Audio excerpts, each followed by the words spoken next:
Et bonjour à tous les amis, bonjour à toute la famille, bienvenue pour une nouvelle petite vidéo sur la chaîne 100% Récup Nature et Autosuffisance.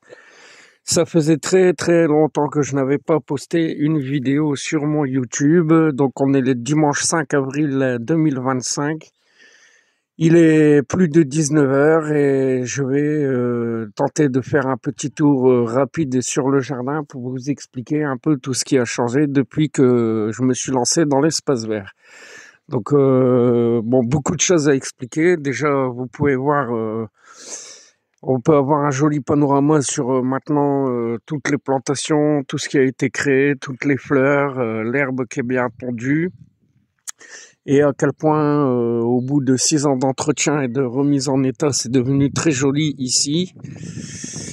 Donc, allez, c'est parti. On fait donc voilà les budélias.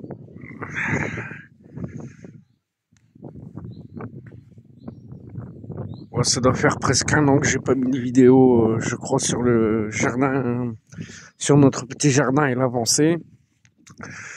Donc à l'heure actuelle, vous pouvez voir que maintenant c'est vraiment à force d'entretenir, de tondre.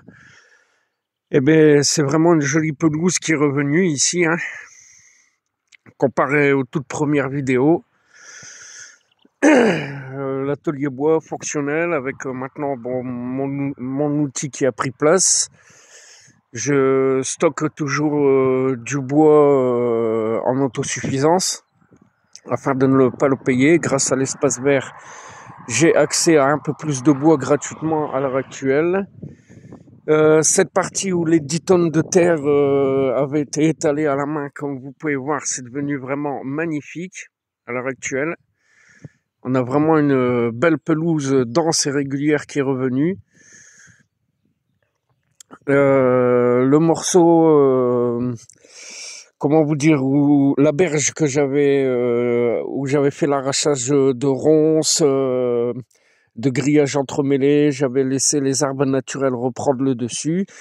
Et face à vous, c'est la berge que j'ai tenté de recréer afin de regagner l'alignement sur le fossé qui avait complètement disparu. Donc comme vous pouvez voir, j'ai mis en place un coffrage. Et donc en dessous de tout ça, il y a beaucoup de remblais de cailloux pour stabiliser ce petit talus.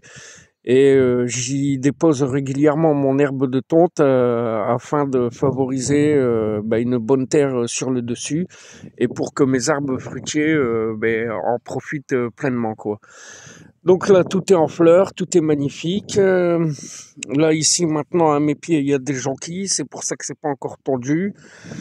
Tout ce talus-là est maintenant redevenu stable.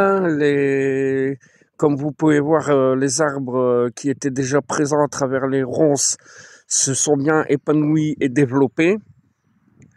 Donc là, en ce moment, ils ont fini les floraisons et c'est le feuillage qui arrive. Donc là, en plus, avec ce petit coucher de soleil, on a vraiment un visuel magnifique sur la tonte qui vient d'être effectuée aujourd'hui, hein.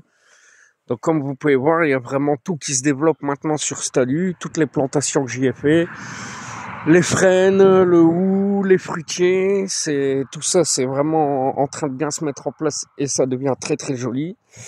Sur le devant de la maison, c'est pareil. Au niveau du forsythie, il y en avait un gros buisson là, et j'aurais préféré en éliminer un pour récupérer de la clarté et faciliter la tonte et le débroussaillage. Donc là, le visuel part devant, hein. Comme vous pouvez voir, après avoir remblayé avec de la terre une fois de plus les parties les plus creusées, enlevé les galets et laisser le naturel revenir, et ben maintenant on a un devant de maison qui est vraiment magnifique et facile à tondre. Le fossé, c'est pareil. Maintenant on a quelque chose de vraiment joli et facile à entretenir.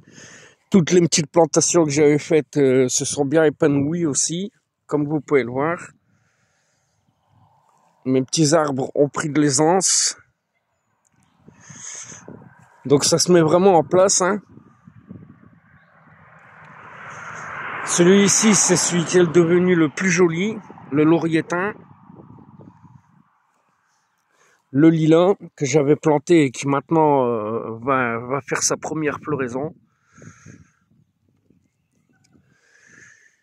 Les iris et glaïeuls qui vont arriver en période de floraison. Après là ici, ce qui a changé au niveau de ici, c'est que j'avais mis un rosier grimpant que j'ai décidé d'éliminer parce qu'il ne fleurissait jamais. Et grâce à ça, en fait, maintenant, c'est mon chèvrefeuille qui a pris une belle aisance et qui s'épanouit vraiment sur quasiment toute la façade, avec le sonadium à côté. Et je pense que ce sera bien assez de laisser juste deux plantes comme ça. La santoline, elle s'est bien épanouie. Bon, ma sauge arbustive qui va bientôt arriver en fleurs, une autre santoline. Là, les glaïeuls que j'ai mis ici, c'est les plus jolis. Ils se plaisent vraiment ici, quoi. Ah oui, là, ici au milieu, j'ai donc remplacé le rosier grimpant qui ne fleurissait pas par un autre rosier sans épines, mais qui fait des fleurs jaunes, qui est beaucoup plus robuste, vivace et qui je pense, viendra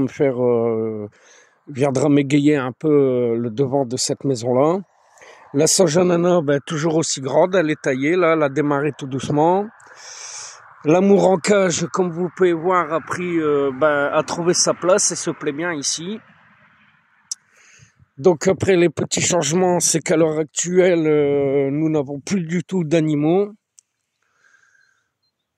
Les cochons ont été replacés dans une famille qui en avait besoin sur Montauban. On a réussi à replacer les trois en même temps et ils sont destinés à pâturer et à vieillir tranquillement. Les volailles, c'est pareil, on a tout vendu parce qu'avec l'espace vert et l'entretien d'ici et Christelle qui travaille maintenant, c'est devenu très compliqué pour les animaux. Donc plutôt que de de mal s'en occuper, on a préféré plutôt les replacer dans des familles où ils seront bien traités et où ils seront heureux, quoi. Voilà, ils manqueront pas d'attention. Donc bon, voilà la partie derrière où là ici maintenant il y a pour l'espace vert plusieurs bacs de stockage où je fabrique toujours mes terreaux. Donc voilà. Pour faire simple, on va dire que c'est un terreau de seconde main. C'est pas la meilleure qualité. Ici, c'est mon bac de BRF. Donc le BRF, c'est le broyat. J'amène les branchages et que je broie ici avec la machine et je revends après le BRF pour faire une plus-value sur les branchages. Donc comme vous pouvez voir, il y en a vraiment beaucoup. Là derrière, on a toujours le bac à terreau et l'autre bac à terreau le plus ingrat, quoi. Donc comme vous pouvez voir, ça c'est le terreau de première qualité qui marche le mieux. C'est que l'herbe de tonte ici, donc on a vraiment un terreau qualité supérieure. Le pré, lui pour l'instant on le fauche pas, quoi, pour la biodiversité. Mais il est devenu magnifique, on voit vraiment une herbe plus épaisse, plus dense, plus fournie en fleurs. Donc ça montre bien que là aussi ça se porte mieux. Là, c'est le terreau le plus ingrat et les branchages les plus ingrats que je stocke. Les déchets de légumes, les épluchures et tout ça, quoi. Voilà. Mais comme vous pouvez voir, un joli visuel. Là, ici, maintenant, cette partie-là, c'est pareil. On a des dahlias et un buisson qui fait des pompons jaunes qu'on va aller voir après, que j'ai planté là, maintenant, ici. Parce que les pommes de terre, ça donne rien, mais les dahlias s'y plaisent ici, vu qu'ils ont besoin d'ombre et d'humidité. Là, ici, on a le bac à topinambour. Donc, les topinambours n'ont pas démarré la pousse, mais ça ne serait tardé. Mais après, la bonne surprise que j'ai eue, c'est que j'ai de la mélisse qui est venue se replanter tout seul au milieu des topinambours. Donc ça fait bien plaisir. Après, ici, j'avais mis des buissons, mais que je dois déplanter pour mettre ailleurs parce que c'est pas pratique pour la tonte et ils s'y plaisent pas trop ici. Donc, on va les changer de place. Le mimosa, il est devenu magnifique. Maintenant, le parc à poules sont devenus des granges pour stocker le matériel, hein, comme vous pouvez voir, pour l'espace vert. Ici, on a toujours ce magnifique parterre avec les arômes jacinthe et pivoine qui fait toujours son effet. Les roses de Damas se sont bien épanouies depuis l'année dernière que je les ai plantées. Et elles vont fleurir cette année, ça va être magnifique. Je referai une petite vidéo vite fait. Là, c'est pareil, j'avais planté plusieurs petits buissons avec des rosiers, mais au final, les rosiers s'y plaisaient pas. Donc, j'ai resélectionné des buissons qui étaient plus appropriés à cet emplacement-là. Et je les ai plus espacés pour faciliter la tonte. Donc là, en premier, on a un cornouiller. Celui-là, je ne sais plus le nom, mais ça fait de magnifiques fleurs roses. Ensuite, on a un olivier qui vient d'être implanté il n'y a pas très longtemps. J'espère qu'il s'y plaira. Et là-bas, un laurier sauce qui végète un peu, mais j'espère qu'il se mettra bien en place parce qu'il bourgeonne quand même. Le cenote a bien grandi. Magnifique, hein, toujours le cenote qui fait bien son effet. Donc à ses côtés, on avait des rosiers, mais les rosiers ne donnant rien, j'ai changé pour un grenadier. Bon, l'enclos à Mireille, qui va être démonté incessamment sous peu, vu qu'elle n'est plus là. Ici, on a un arbre à plumes, mais j'ai l'impression que la place ne lui convient pas, donc je le laisse encore un petit peu voir ce que ça donne. Et s'il donne rien, je mettrai un second grenadier, vu que ça s'y plaît ici. Donc ensuite, la partie là, qui est toujours magnifique, hein, elle aussi. Donc le sol blanc qui s'est vraiment bien épanoui. Après, le long du pré, j'ai laissé développer plusieurs ajoncs qui sont très mellifères pour les abeilles. Donc enfin là, on va pas les faire le tour, mais il y en a vraiment une grande quantité maintenant que j'ai laissé repousser. Les petits buissons, la haie de buissons que j'avais planté ici, alors là c'est pas encore tendu, mais il y en a quelques-uns qui poussent quand même. Le fusain domestique, les néfliers prennent pas trop. Comme vous pouvez voir, hein, il y en a beaucoup qui se font manger, d'autres résistent mieux. Il y a du chêne vert aussi, bon voilà. Il y en a quelques-uns qui prennent, un sur deux. Bon, c'est déjà pas mal. Donc là ensuite, là il y avait de la santoline, de la lavande dentelée, un rosier, plusieurs variétés de sauge. Et comme vous pouvez voir, ça s'est vraiment bien épanoui. Et là ici c'est pareil, les buissons que j'ai plantés, il faut que je les sorte pour les mettre ailleurs où je vais vous montrer, parce que ça va pas du tout quoi ici, ils s'y plaisent pas. Là j'avais un églantier et j'ai enlevé pour mettre une herbe de pampa qui va donner plus de volume parce que l'églantier ne s'y plaisait pas. Donc ensuite là, comme vous pouvez voir, c'est vraiment ça se développe bien. Ici on a du muguet et une autre plante à bulbe qui fait en fait d'abord du feuillage et après ça fait des grandes tiges roses avec plein de trompettes roses. Alors je sais plus le nom de cette plante, mais voilà, c'est ce que j'ai mis là. Et c'est grillagé parce que en fait c'est la deuxième année qu'il y a une bergeronnette qui vient faire son nid à l'intérieur quoi. Et donc comme maintenant on laisse sortir les chats pour éviter qu'elle attaque la bergeronnette et ses petits, on a grillagé quoi.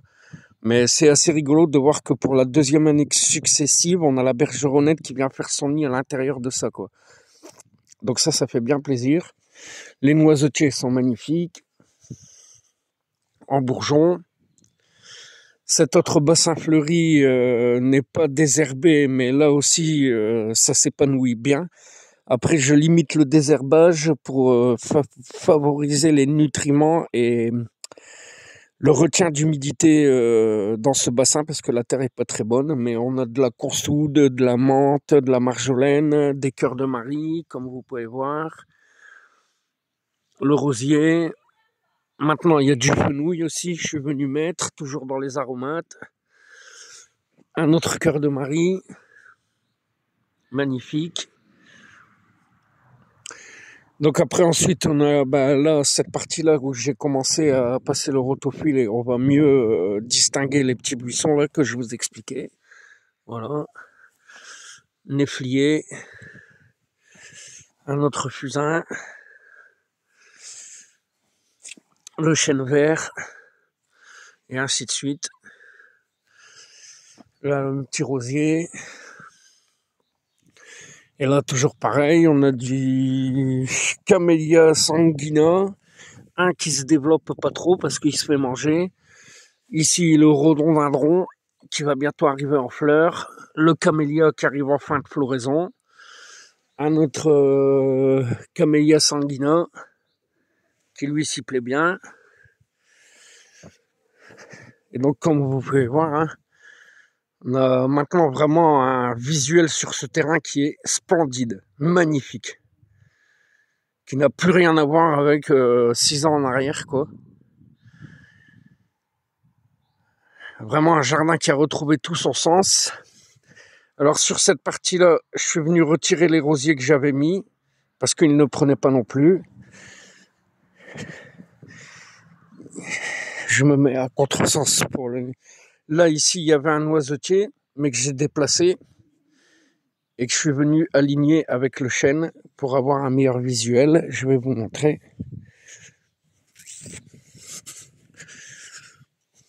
Voilà. Donc on a le chêne en premier plan et le noisetier en second plan derrière là-bas. Après les artichauts deuxième année, magnifique. Je pense qu'on aura une belle floraison là encore. Les framboisiers, comme vous pouvez voir, qui se plaisent vraiment à cette place-là.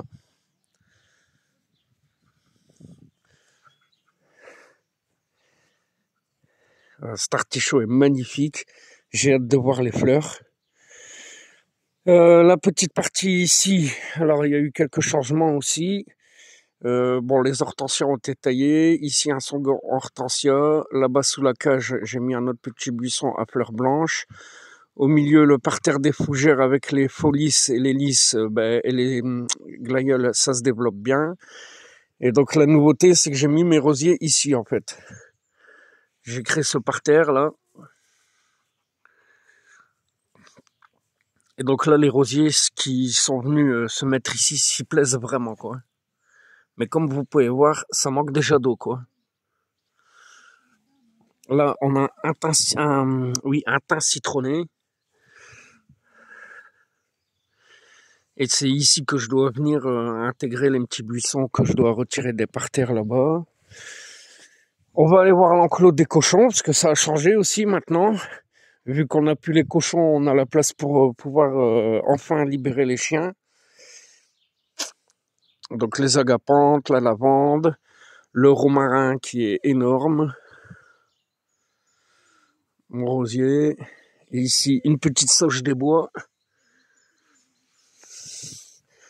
La bourrache en fleurs. Voilà ce que je vous expliquais, là aussi. Je suis venu retirer les topinambours et une sauge qui prenait pas. Et je suis venu implanter ça. La mélisse, consoude, camélia, origan, lavande papillon, agapante derrière, kilidoine. Le buisson à pompons jaune, comme je vous expliquais. Bon, et ainsi de suite, hein. Le thym traditionnel, l'herbe à curry et les oreilles de lapin à fleurs violet. La bignonne, elle a bien structuré, elle s'est bien structurée sur la structure que je lui avais créée. Et là, ça y est, elle est enfin en bourgeon. C'est parti. Et donc voilà. À la porcherie, on a décidé de créer un enclos électrifié pour nos chiens afin qu'ils ne restent plus enfermés. Du coup, on regagne du temps, On n'a plus besoin de courir pour les sortir. Et ils peuvent enfin profiter du plein air, voilà, dans un espace bien à eux. Donc, bon, toujours avantages et inconvénients. Malheureusement, on n'a plus les cochons, mais d'un autre côté, maintenant, on a ce qu'il faut pour nos chiens, quoi. Et ça leur déplaît pas. Donc voilà, un peu pour faire le tour, hein, vite fait. Bon, toujours ces rosiers là que je vous avais expliqué, qui fait des magnifiques fleurs et qui n'arrête pas de se déployer. Il est magnifique, volumineux, superbe. Et il va me faire des fleurs partout. Je vous ferai des photos. J'ai élagué les cerisiers aussi. Et comme vous pouvez voir, ça leur plaît bien. Ils ont fait une explosion florale impressionnante. Les lilas vont bientôt arriver en fleurs.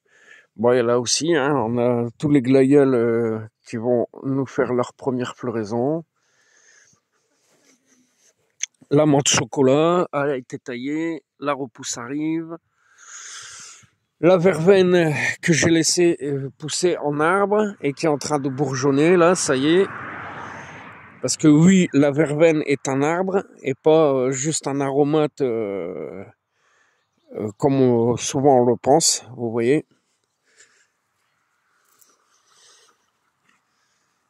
Donc là, c'est pareil. Une fois qu'il y aura les repousses partout, je vais sûrement couper 2 ou 3 tiges qui me gênent un peu pour favoriser le développement sur une seule tige pour que ça fasse un peu comme un arbre, mais qui reste sensible au gel quand même. Les pivoines sont en développement, comme vous pouvez voir. La glycine va être superbe, elle aussi. C'est le début de la floraison, là, et ça va être explosive.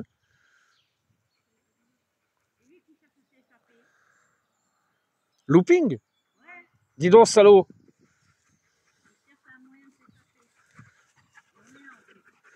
Donc voilà. Et ici, le devant, il y a eu quelques modifs aussi. Je suis venu retirer tous les rosiers qui prenaient pas pour laisser qu'une série au centre de cette petite parcelle pour avoir que un albizia. Donc ça, c'est, si je me trompe, c'est un févier d'Amérique qui a eu du mal à démarrer, mais maintenant, au bout de 2 ans, c'est bien implanté et il prend en croissance et ben, il a l'air de s'y plaire, quoi. Et après, ensuite, les 3 rosiers que j'ai très bien taillés. Donc voilà, et ensuite sur le devant, donc là, c'est un buisson que j'avais eu de la récup, qui s'est bien développé. Le deutzia qui va bientôt arriver en fleurs. Ici, l'abéia qui a pris une belle petite aisance aussi. Le calistrémone qui a bien pris en hauteur aussi, qui va bientôt arriver en floraison. Après, j'ai enlevé quelques arbres à bourdon et je suis venu placer un oranger du Mexique, un deutzia rose, grâce à la récup. Et là, j'ai laissé l'arbre à bourdon, quoi. Donc voilà, un peu pour faire le tour, les amis. Voilà la famille. J'espère que cette petite vidéo vous a plu et que vous aurez pu apprécier tous les changements et ce nouveau visuel sur le jardin qui est devenu pour moi maintenant vraiment superbe, magnifique, structuré et qui ressemble vraiment à quelque chose de cohérent maintenant. Donc voilà le résultat après plus de presque 6 ans de travail acharné. C'est ce jardin, la remise en état, les diverses étapes. La mare aussi, on n'a pas été la voir, c'est bon. Vous voyez, là aussi, j'avais implanté un chèvrefeuille rose. Et voilà, en une année, le résultat obtenu.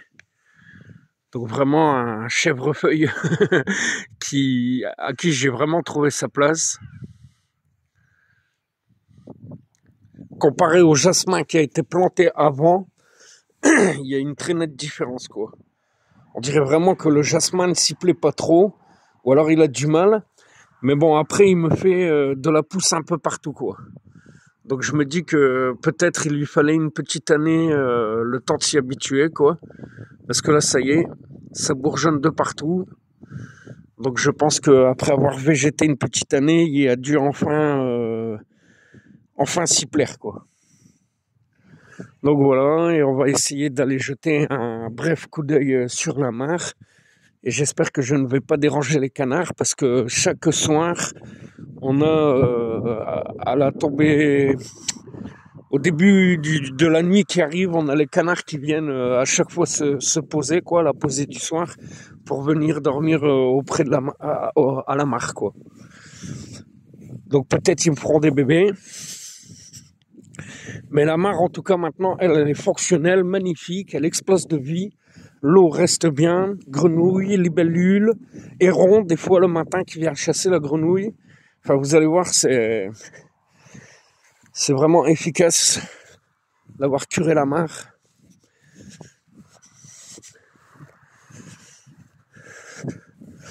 Donc là aussi, hein, je n'y interviens plus trop pour laisser vraiment la vie s'épanouir et se développer, quoi. Mais voilà, quoi. C'est une vraie mare maintenant, fonctionnelle. Où la vie se développe, mon sol blanc qui est devenu magnifique, les herbes de pampa, sol tortueux, herbes de pampa et à nouveau un sol tortueux. Donc voilà les amis, voilà la famille. Allez, on va aller jeter un petit coup d'œil rapide sur les ajoncs. Vous allez voir qu'ils ont pris une belle aisance. Et ce pré aussi, hein, qui foisonne de vie, qui est magnifique. Là aussi, tout le grillage a été retiré, les fossés ont été recurés. Tout est redevenu fonctionnel. Voilà, les ajoncs, comme je vous disais. Et qui le soir, avec leurs fleurs jaunes, viennent complètement absorber la lumière du coucher de soleil. C'est vraiment magnifique. La jonque pique énormément, mais produit une quantité de fleurs impressionnante. Et c'est vraiment favorable aux abeilles, en fait, quoi. Donc c'est pour ça que vraiment je les laisse, quoi. Voilà, ce coucher de soleil là-bas. Enfin voilà les amis, hein, voilà la famille. Comme quoi, on peut travailler sur son jardin, mais il faut quand même laisser faire la biodiversité et ne pas le travailler de façon industrielle afin que vous trouviez l'équilibre entre le développement de la vie et vos propres besoins, comme je vous le dis souvent. Et vous obtiendrez des résultats vraiment magnifiques, quoi.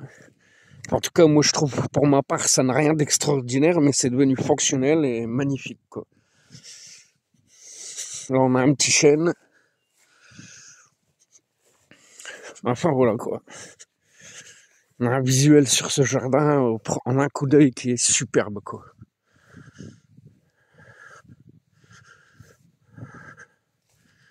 Une pelouse bien fournie, qui n'est jamais coupée à ras, hein, pour favoriser la couverture au sol, afin de retenir l'humidité et le développement de la vie. Ah, voilà, quoi.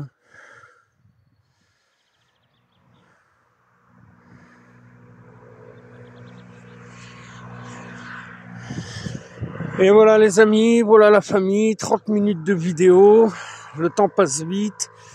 Et puis comme toujours, je vous tiens informé de la suite des événements. Je vous fais plein de gros bisous, merci de me suivre encore et à très vite pour d'autres infos et vidéos. Ciao, bye bye.